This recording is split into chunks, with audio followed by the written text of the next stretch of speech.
Аймгийн иргэдийн төлөвчний хурал цэцлэгийн баталсан удирдамжийн дагуу багийн хөгжлийг дэмжих хөтөлбөрийн хүрээнд хөгжлийн төвчөө хүний хөгжил сэдвт төлөөлөгч нэг өдөр арга хэмжээг өнөөдөр уртын гол багаас эхэллээ.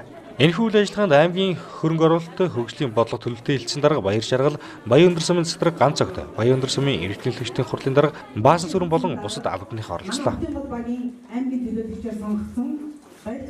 За өнөөдөр уртын гол багийн иргэдэд уртын гол багаас сонгогдсон төлөөлөгчдийн нэг өдөр арга хэмжээ амжилттай зохион байгуулагдж байна. Манай уртын гол багаас иргэд маш идэвхтэй оролцож байна.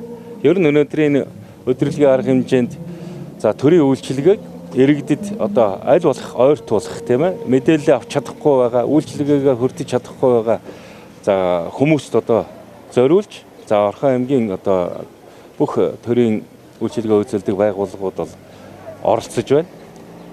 Эдгээр иргэдийн одоо тавьж байгаа хүсэлт саналууд бол маш олон чиглэлээр байна.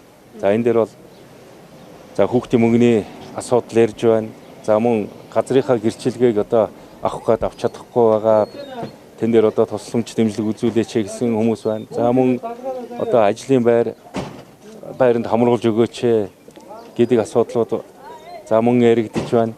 Ер нь нэлээдгүй олон асуудлууд бол иргэд бол асууж байна. Зарим асуудлуудыг бол газар дээр нь бол шийдвэрлэж хариултыг нь бол өгөх юм арга хэмжээ бол зохион байгуулагдаж байна. Шилдэг ангиудаа бол шалгаруулсан. Энэ шалгаруулалтаар манай Орхон аймаг төлөөлөгчийн нэг өдөр арга хэмжээний үеэр Орхон аймгийн нийгмийн даатгалын хэлтэс байгуулагчин аялал жуулчлалын газар, улсын бүртгэлийн хэлтэс гэх мэт төрлийн байгууллагууд үйлчлэг явуулах боломжтой. Өнгөрсөн жил уртын гол баг дээр гэр хорооллын удам хоорондын замыг хусаж тэгшилжээ. Мөн 2000 гаруй метрийн шорон замыг засаж сайжруулсан байна. Энэ ондод тус багт улсын төсвийн хөрөнгө оруулалтаар Баян таллаг хэсгийн дэнж багтай холбогдсон асфальтын зам тавигдах юм а.